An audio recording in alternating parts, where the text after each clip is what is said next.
Shalom Bapak Ibu Saudara, pada kesempatan kali ini saya akan memaparkan mengenai surat 1 Tesalonika. Kita akan mulai mengenal kota Tesalonika. Tesalonika dibangun oleh Cassander pada tahun 1315 sebelum Masehi. Cassander adalah seorang jenderal Yunani yang membangun kota ini di dekat situs kota kuno bernama Therma. Dinamai demikian berdasarkan sumber air panas di daerah tersebut. Cassander memilih tempat ini karena lokasinya yang strategis dan menamainya dengan nama istrinya, Tesalonika, yang merupakan saudara tiri dari Alexander Agung. Kota ini terletak pada jalur Egnatia, yaitu jalan utama dari barat ke timur dan juga pada jalan penting dari utara ke Laut Tengah. Sebagian besar penduduknya adalah penduduk asli Yunani, tetapi banyak juga orang Romawi yang tinggal di sana. Orang-orang Timur dan Yahudi juga menghuni kota ini. Pada umumnya penduduk Tesalonika aktif sebagai buruh, tukang, atau pedagang kecil. Banyak pemujaan juga bagi dewa-dewa seperti Serapis, Osiris yang berasal dari Mesir, dan juga bagi Zeus, Dionysos juga. Di antara agama-agama itu ada yang menjanjikan keselamatan. Jadi, situasi religius di kota Tesalonika sangatlah majemuk.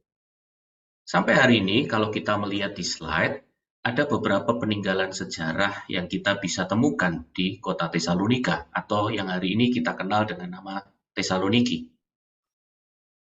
Beberapa bangunan peninggalan Romawi seperti kita lihat, pasar pada era Tesalonika kuno.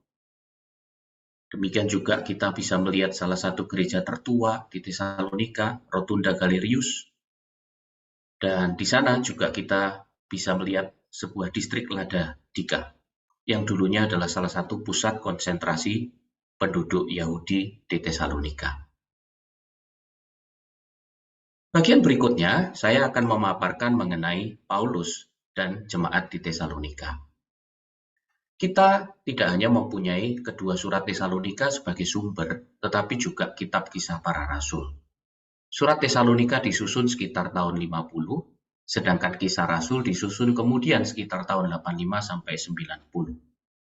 Jika kita membandingkannya, kita melihat banyak kesamaan dan penekanan yang berbeda di sana-sini. Mari kita mulai dengan yang pertama, siapa yang menulis surat 1 Tesalonika. Penting untuk diperhatikan bahwa pada awal kedua surat ini ada 3 nama tercatat sebagai pengirim. Bukan hanya Paulus, melainkan juga Silwanus alias Silas dan Timotius. Dalam surat 1 dan 2 Tesalonika pemakaian kata kami sangat menonjol. Jadi kita tidak boleh lupa bahwa pada prinsipnya 3 orang tersebut terlihat dalam penyusunan surat-surat ini. Paulus memang dapat dipandang sebagai pengarang utama, karena beberapa kali kata aku yang mewakili Paulus muncul. Dan kepribadian serta gaya Rasul Paulus terlihat sepanjang surat ini. Dan berikutnya, kapan dan berapa lama pelayanan Paulus dan kawan-kawannya di kota Tesalonika? Apabila kita menuruti rentetan perjalanan Paulus menurut kisah para rasul, kita melihat bahwa dia mengunjungi Tesalonika untuk pertama kalinya sesudah sidang penting di Yerusalem. Sidang ini terjadi sekitar tahun 49. Jadi kontak pertama Paulus dengan Tesalonika terjadi ketika sedang dalam perjalanan misionaris kedua, segera setelah kepergiannya dari Filipi. Menurut kisah Rasul pasal 17 ayat 2, Paulus melayani di Tesalonika selama 3 hari Sabat. Namun, kalau kita melihat catatan dalam 1 Tesalonika, muncul kesan bahwa mereka bekerja lebih dari 3 atau 4 minggu. Apalagi catatan Paulus di bagian-bagian Tesalonika 2 ayat 9, 2 Tesalonika 3 ayat 7 sampai 9 menyebutkan bahwa dia dan kawan-kawannya bekerja siang malam, memberi kesan tentang periode yang lebih panjang. Bagian berikutnya kapan dan di mana surat 1 Tesalonika ini ditulis. Ketika Paulus mendirikan gereja Tesalonika, pelayanannya dihentikan sebelum waktunya karena permusuhan dari kalangan Yahudi. Karena terpaksa meninggalkan Tesalonika, Paulus pergi ke Berea, di mana sekali lagi pelayanannya juga dihentikan oleh penganiayaan dari orang-orang Yahudi yang mengikuti dia dari Tesalonika. Kemudian Paulus pergi ke Athena, di mana Timotius bergabung dengan dia. Paulus kemudian mengutus Timotius untuk kembali ke Tesalonika untuk menyelidiki keadaan jemaat yang masih muda itu. Sedangkan Paulus pergi ke Korintus. Paulus kemudian menerima kabar dari Timotius mengenai jemaat di Tesalonika dan kemudian mengirim surat 1 Tesalonika.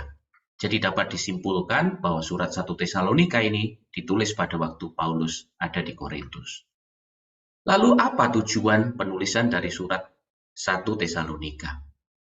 Jemaat muda di Tesalonika menghadapi bermacam-macam masalah dan pergumulan.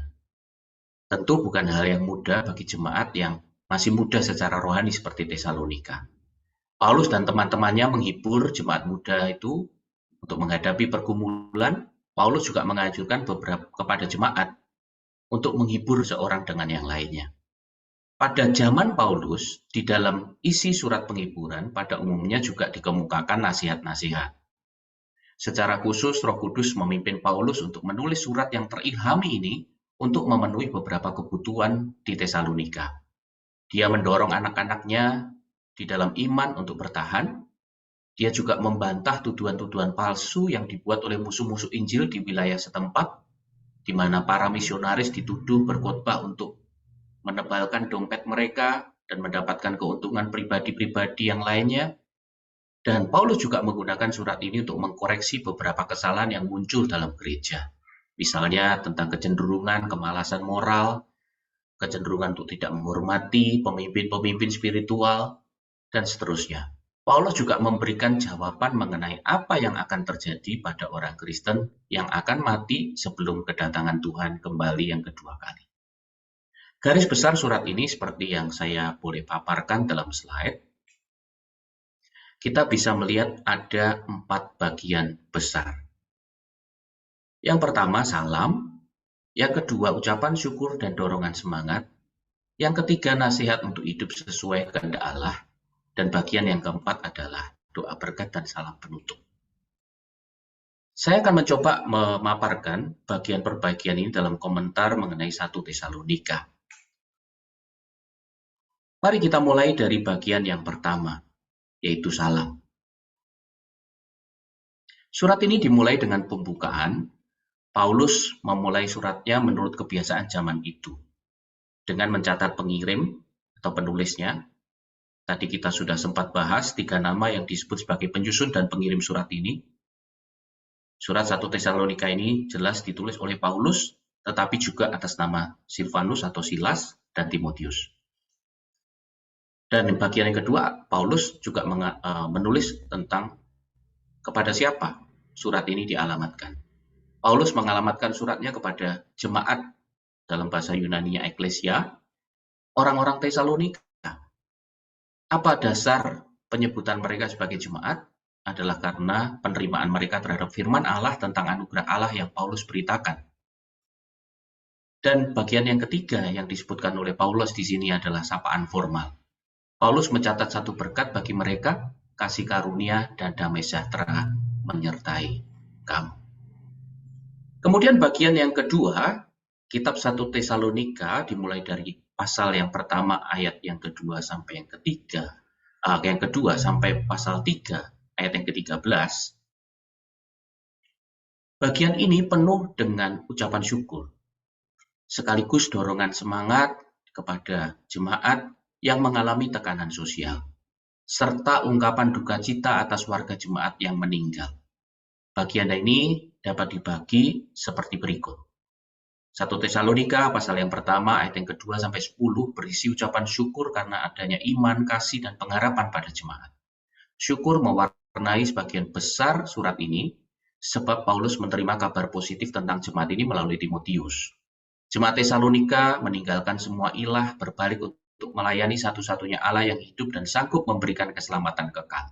Melalui jemaat di Tesalonika, Injil juga bergema di semua tempat. Kedatangan dan pelayanan Paulus dan kawan-kawannya juga diceritakan di bagian ini. Paulus dan Silvanus atau Silas telah datang ke Tesalonika sesudah mengalami penganiayaan di kota Filipi. Tetapi mereka tidak berdiam dan mereka tetap memberitakan Injil di Tesalonika. Di dalam bagian surat ini, Paulus menceritakan kepada mereka dan menguatkan jemaat Tesalonika bahwa perkabaran Injil memang seringkali harus menghadapi oposisi. tetapi dapat diteruskan dengan pertolongan Allah. Paulus dan kawan-kawannya menjelaskan mengapa pemberitaan mereka itu tidak sia-sia, tidak kosong atau tanpa arti. Kedatangan mereka itu penuh dengan isi, karena mereka membawa Injil atau firman Allah secara tepat. Di 1 Tesalonika 2 ayat 3 ini, Paulus juga menulis bahwa nasihatnya tidak lahir dari ketidakmurnian. Ini sebagai pembelaan imannya kepada jemaat, di mana tuduhan-tuduhan palsu diberikan kepadanya. Paulus meneruskan keterangan bahwa dia tidak pernah bermulut manis, dia tidak pernah punya maksud loba, dan dia juga tidak pernah mencari pujian seperti yang dituduhkan oleh banyak musuh iman. Paulus menganjurkan jemaat Tesalonika supaya tetap berpegang pada keyakinan mereka bahwa kabar yang telah mereka terima bukan sekedar perkataan manusia, tetapi sungguh-sungguh adalah firman Allah. 1 Tesalonika pasal 2 dilanjutkan di ayat 13-16 ada ucapan syukur karena jemaat bertahan dalam penderitaan. Ucapan syukur sekali lagi muncul. Tetapi jikalau di pasal 1 sampai pasal 2 pelayanan Paulus dan kawan-kawannya serta penerimaannya di Tesalonika dititik beratkan. Dalam bagian ini tekanan ada pada sikap jemaat yang bertahan di tengah penderitaan. Selanjutnya, Paulus juga mengungkapkan kerinduannya kepada jemaat di Tesalonika. Paulus memakai bahasa kekeluargaan untuk menjelaskan keakraban hubungannya dengan jemaat ini. Seruan di Tesalonika pasal 2 ayat 19-20 menjelaskan mengapa Paulus itu begitu rindu mengunjungi mereka. Melalui ketahanan mereka, terbukti bahwa usaha Paulus dan kawan-kawannya sebagai rasul telah berhasil. Jemaat Tesalonika dikatakan Paulus adalah mahkota sukacita atau mahkota kemegahan dari para rasul. Demikian pula hal ini dinyatakan kepada jemaat-jemaat yang lain, misalnya di Filipi pasal 4 ayat 1. Dan bagian ini ditutup dengan doa berkat dan peralihan pada bagian nasihat. Sebelum masuk ke dalam bagian berikutnya, Paulus mengakhiri bagian awal suratnya dengan doa dan harapan. Maksud dan tujuan doa dinyatakan lewat 1 Tesalonika pasal 3 ayat 12-13, yaitu agar Tuhan Yesus menjadikan mereka berkelimpahan dalam kasih untuk menguatkan hati mereka supaya tidak bercacat dan kudus. Bagian berikutnya dari kitab 1 Tesalonika pasal 4 ayat yang pertama sampai pasal 5 ayat yang ke-22 berisi tentang nasihat untuk hidup sesuai dengan kehendak Allah. Sesudah Paulus mengadakan kontak yang akrab dengan jemaat di Tesalonika dengan perkataan-perkataan yang positif kepada mereka dari pasal 1 sampai pasal 3, dia meneruskan nasihat dengan nasihat-nasihat yang perlu diperhatikan oleh jemaat di Tesalonika. Doa supaya kasih mereka bertambah-tambah, supaya mereka kudus pada kedatangan Tuhan, diikuti nasihat-nasihat pastoral tentang kekudusan hidup dalam pasal 4 ayat 3-8, tentang kasih persaudaraan pasal 4 ayat 9-12, dan kebersamaan dengan orang yang telah mati dengan Tuhan Yesus, dan juga tentang hari Tuhan serta kehidupan jemaat. Dalam bagian ini, ada satu pembahasan yang luar biasa tentang pengangkatan dan kedatangan Yesus yang kedua kali. Jemaat Tesalonika pada saat itu begitu gelisah, begitu takut, begitu khawatir. Mereka berduka cita karena ada beberapa warga jemaatnya yang sudah meninggal.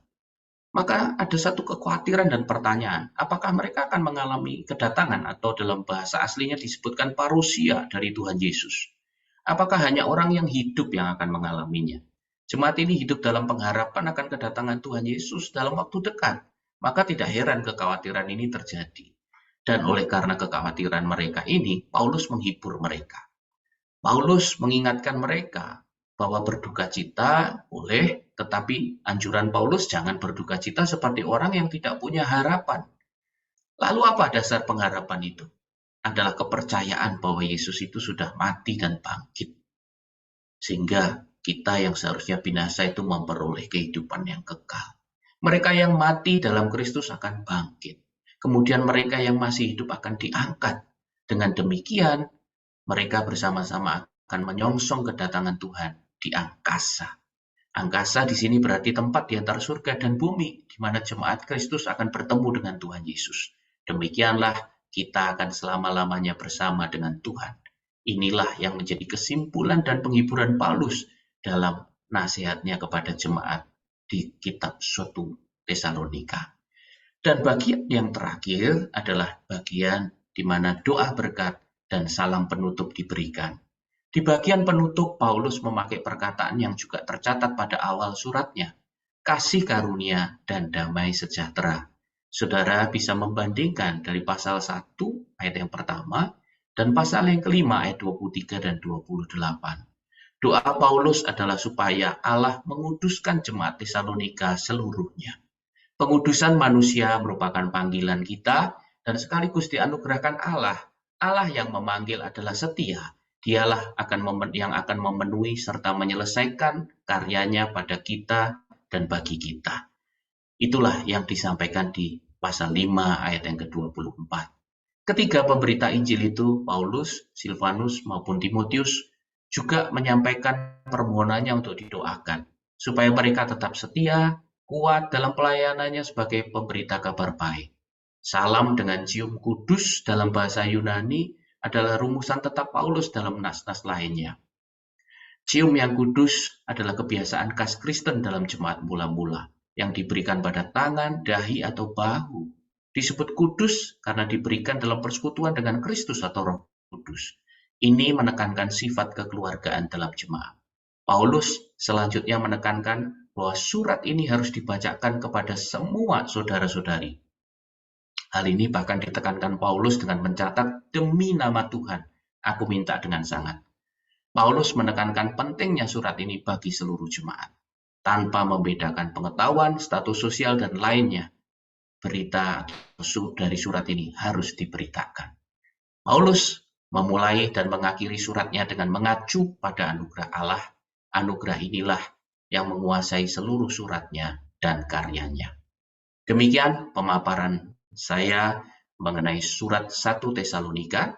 Kiranya apa yang sudah saya bagikan pada kesempatan kali ini boleh menjadi berkat bagi kita semuanya. Terima kasih, Tuhan Yesus memberkati.